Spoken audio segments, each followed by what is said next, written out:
Welcome to the Straight from the Source's Mouth podcast. Frank talk about sex and dating. Hello, Tamara here. Welcome to the show. Today's guest is Dr. Debi Silber. She's a best-selling author and speaker, and we'll be talking about betrayal. Thanks for joining me, Debi. Thanks so much. Looking forward to our conversation. The one thing that caught my eye with your information was people think it's stress, but really it's potentially something that happened, like a betrayal that may have happened. But yeah, we can talk about start wherever you want to start. Okay. I got in this. Okay. Yeah, I'm in business 34 years, health, mindset, personal development. And then I had a painful betrayal from my family. And I thought I did all I needed to do to heal from that. And then it happened a few years later. This time it was my husband. So that was the deal breaker.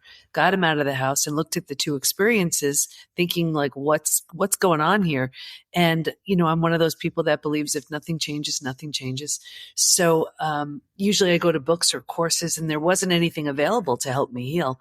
So this was for me, the biggest thing that I had ever experienced as far as this type of pain. So I decided to study it at the PhD level. So here he was, 4 kids, 6 dogs, a thriving business, and I enrolled in a PhD program just to help me heal and to help my clients.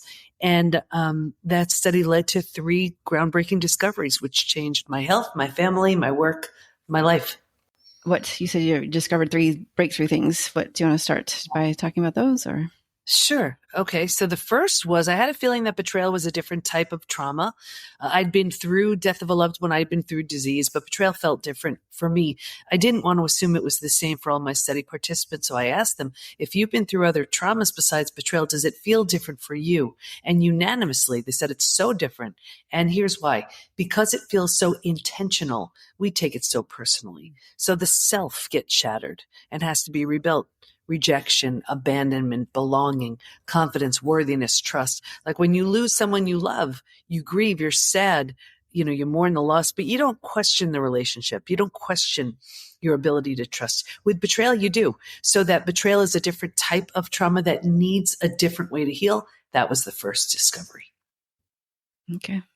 Yeah. And I assume you're ready to say the second, or do you want to say more about the first? Yeah, sure. So the second was that there's actually this collection of symptoms, physical, mental, and emotional, so common to betrayal. It's now known as post-betrayal syndrome. We've had over 100,000 people take our post-betrayal syndrome quiz on our site to see to what extent they're struggling. The first thing is we've all been told and taught time heals all wounds. I have the proof that when it comes to betrayal, that's not true. There's a question on the quiz that says, is there anything else you'd like to share? And people write things like, my betrayal happened 35 years ago. I'm unwilling to trust, So we know we can't count on time. We can't even count on a new relationship to heal it. Unless and until we deliberately and intentionally heal it, it will follow us around in our work, in our health, in our relationships. Wow. Yeah, it doesn't sound good. So I'm hoping the third one is how you actually heal it. Yeah, sure. So the third is, and I'm happy to share the stats from the post-betrayal syndrome quiz if you want, but I'll go into the third. The third discovery was this was the most exciting. And what we learned was while we can stay stuck for years, decades, a lifetime, and many people do, if we're going to fully heal, and by fully heal, I mean symptoms of post-betrayal syndrome, which I'm happy to share after, to this completely rebuilt place called post-betrayal transformation, where you rebuild your life and yourself. We will move through 5 proven predictable stages.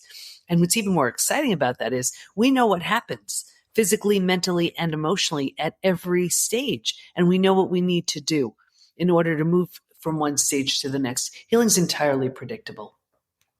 Wow, that's awesome. Yeah. And I think, like you said, maybe go back to the second step with the quiz to figure out how bad it is, basically, I would think. Sure. Okay. And then happy to go through the stages if you want to hear them. So imagine 100,000 people, men and women, just about every country is represented. And while you're going to hear the symptoms, listen for the numbers. 78% constantly revisit their experience. 81% feel a loss of personal power. When you lose your personal power, think of the decisions you make, right? 94% deal with painful triggers. The most common physical symptoms. 71% have low energy. 68% have sleep issues. 63% have extreme fatigue. So you go to sleep, you wake up, you're exhausted. 47% have weight changes. So in the beginning, maybe you can't hold food down. Later on, you're emotionally eating. Very, very common. 45% have a digestive issue. And that could be anything. Crohn's, IBS, diverticulitis, whatever. The most common mental symptoms, 78% are overwhelmed. 64% are in shock. 62% can't concentrate. So imagine you can't concentrate. You're exhausted. You have a gut issue. You still have to raise your kids. You still have to go to work. Yes. You still have to take care of, elderly parents. That's not even emotionally.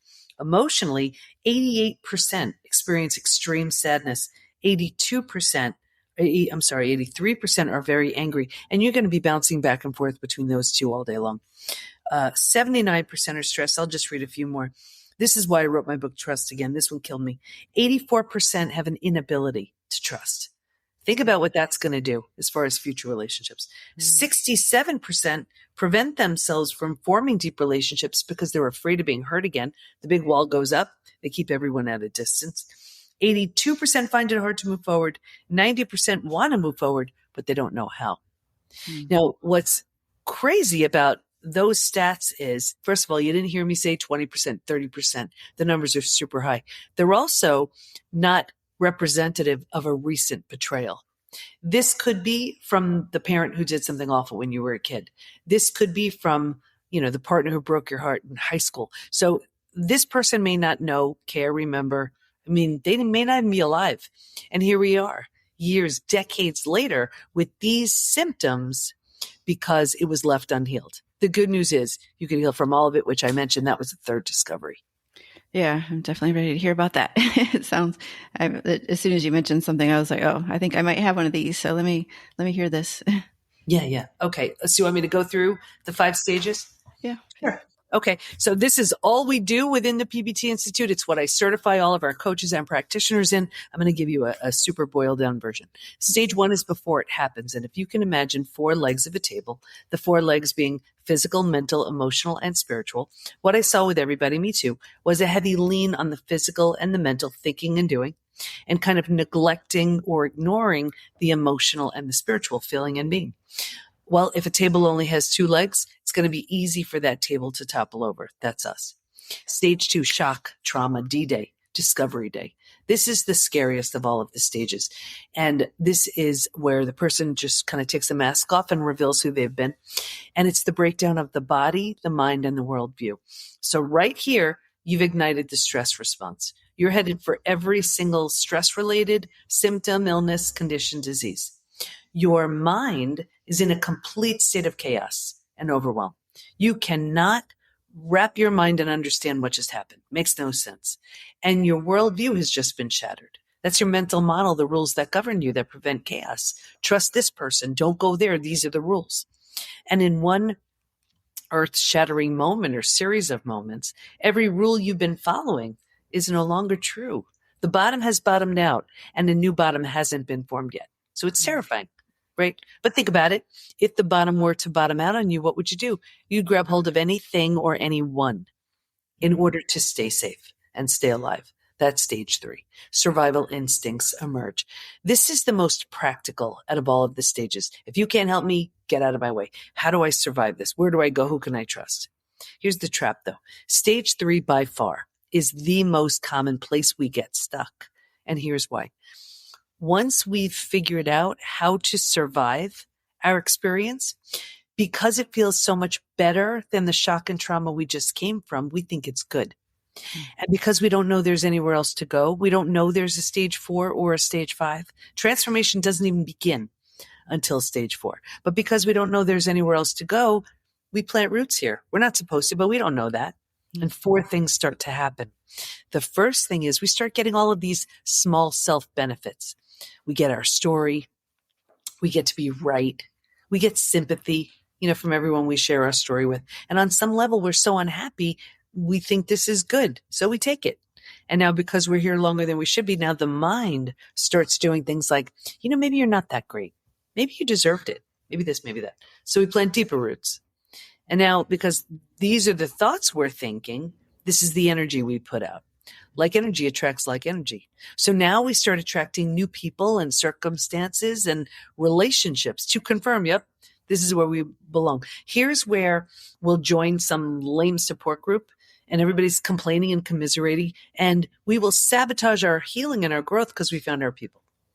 Here's where we go to therapy. And if that therapist is not highly skilled in betrayal, well-meaning, you're going to feel heard, validated, and understood. You're not an inch closer to stage 4. And you're doing that over and over and over again, actually solidifying your spot in stage 3. Here's where you may be healing, but your betrayer has no intention of changing. So you keep sabotaging yourself because you're afraid to outgrow your betrayer. It gets worse, but I'll get you out of here. Because it feels so bad, but we don't know there's anywhere else to go, we have to get through our day. So right here, we start numbing, avoiding, distracting. We start using food, drugs, alcohol, whatever, to numb, avoid, distract. So we do it for a day, a week, a month. Now it's a habit, a year, 10 years, 20 years. And I can see someone 20 years later and say, that emotional eating you're doing, or that drinking you're doing, do you think that has anything to do with your betrayal? They'd look at me like I'm crazy. They'd say it happened 20 years ago. All they did was put themselves in stage 3 and stay there. Does that make sense? Oh, yeah. Yeah, I can see that. Yeah. Anyway, if you're willing, willingness is a big word right here, to grieve, mourn the loss, bunch of things you need to do, you move to stage 4. Stage 4 is finding and adjusting to a new normal. So here's where you acknowledge, I can't undo what happened, but I control what I do with it. Right there in that decision, you're starting to turn down the stress response. You're not healing just yet, but at least you stopped the massive damage that was going on in stages 2 and stage 3. Stage 4 feels like if you've ever moved. If you've ever moved to a new house, office, whatever, your stuff's not there. It's not quite cozy yet, but it's this sort of hopeful excitement. It feels like that. But think about it. If you were planning on moving, you wouldn't take everything with you. You don't take the things that don't represent who you're now ready to become. And what I found was there's this one spot as people go from stage 3 to stage 4. If your friends weren't there for you, they're not coming along. That lame support group, you're done. That therapist who doesn't understand betrayal, you're done. That betrayer who's not changing, you're done. And people ask me all the time, Dr. Debi, what the heck is it me? Yes, it is. You're undergoing a transformation. And if they don't rise, they don't come along. Anyway, when we've settled into this space, we've made it mentally cozy, we've made it home, we move into the 5th most beautiful stage. And this is healing, rebirth, and a new worldview. The body starts to heal. Self-love, self-care, eating well, exercise. We couldn't do that earlier. We weren't ready. The mind is healing. We're making all kinds of new rules, new boundaries based on the road we just traveled. And we have a new worldview based on everything we see so clearly now. And the 4 legs of that table, in the beginning, it was all about the physical and the mental. By this point, we're solidly grounded because we're focused on the emotional and the spiritual too. Those are the 5 stages. Okay. Yeah, that sounds awesome. Is it common to get all the way through 5, or I guess with people you work with, that's what we do. I mean, that's our coaches are certified in moving people through the 5 stages. Okay. And do you want to share about what your program is and how to reach you and that kind of information? Sure. So everything is at the PBT, as in post-betrayal transformation, the PBTinstitute.com. So we have programs for the betrayer in a different community, ones who are ready to become someone they're proud of. We have our Reclaim program for the betrayed, where they meet privately with our coaches. They go to daily live classes. They have our signature program, all of that. And we have our certification program, where I certify coaches and practitioners to predictably move someone through the 5 stages. Because whether you're a therapist, a coach, a healer of some kind, it's very likely a lot of your clients are coming your way, and at the root of it is an unhealed betrayal. Like, think about it. Let's say you're the best gut expert. 45% of everyone betrayed has a digestive issue. You could be the best gut expert and suggest this great protocol. But if you know the 5 stages and you know that betrayal is likely at the root of it, think about how much bigger and greater of a transformation your clients and patients can have. So yeah, all of it is at thepbtinstitute.com. Okay. Well, thank you for the information. And yeah, it's funny you said gut class, because I'm actually in a gut class, and I'm sure like she would like to know this information too, that because she does know it's a whole person, like functional medicine, looking at the whole person stuff.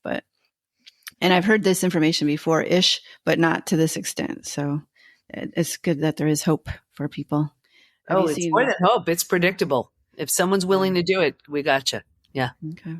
Do you have anything more to say or anything else you wanted to add about it? I mean, it's pretty cut and dry, but obviously you're not going through the steps. Yeah, More sure. to it. How long does it usually take someone to, or situation dependent, or? Yeah, I would say it has more to do with willingness than time. That's really the truth. If you're willing, you will move through the stages way quicker than someone who just has their story and they're sticking with it, or is numbing, avoiding, distracting, or, they just don't have any consequence. Like if the betrayer has no consequences, it's, and they're just acting as if everything is fine. You're not going to heal if that's the case. If you're willing to move through it, that's 90% of the battle. Yeah. And if someone is in stage 3 or seems to be stuck in that stage, is there something you can offer them? I mean, obviously tell them about your program, but is there like some words of wisdom to share to? Yeah. You know what? It's very common to stay stuck there because you don't know there's anywhere else to go. So when you know the stages, if you knew what stage 4 and 5 felt like for a minute, you'd never stay in stage 3. It's just a familiar place. The only benefit is that it's what you know. But there were so many things in your life that you didn't know, and then you did it, and now you know. So this is one of those things. Don't take familiarity as good. It's only familiar. Yeah, I can see that. Is there anything else you want to share about any of the areas, or have this short and sweet? Which one? Yeah, I would say really one of the most common things is that when you're betrayed, you take it personally. And if you have to say this a million times, it's worth it. Even though it happened to you, it's not about you. I work with the betrayers as well. They have their own community within the PBT Institute, and they confirm it all day long. It had nothing to do with their partner. It had everything to do with their lack, their unhealed trauma, their sense of entitlement, their whatever. Never that it's an excuse, but it's not about the person they betrayed. Yeah. Yeah, I'm sure that's helpful to hear. Mm-hmm. Or once you start believing it, I'm sure that's in one of the later phases. Yeah. Where you actually do. Yeah. All right. Well, like I said, we can leave it here if you're good with the information, or if there's anything else you wanted to I know you just kind of did a last moment thing, so, or a final thoughts. You have yet another final thought, or we'll call it good. I would say just staying stuck is a choice. Healing is predictable. So as long as you know there are 5 stages, you have access to them. There's nothing stopping you from moving through the stages except for a lack of awareness. And now you know. Awesome. Yes. I mean, thank you so much for this information. I think short and sweet will help because, like you said, they can reach out to you and they can recognize that they might be stuck in stage 3, since you said so many probably are. Yeah. So there is a better life and there's hope. So, all right. Well, thank you again. And if you love this episode and found it helpful, be sure to tell your friends about it and rate it as well. And thank you so much for listening. And thank you for being on, Dr. Debi. Thank you. All right. Thanks, everyone. Frank Talk, sex and dating educates.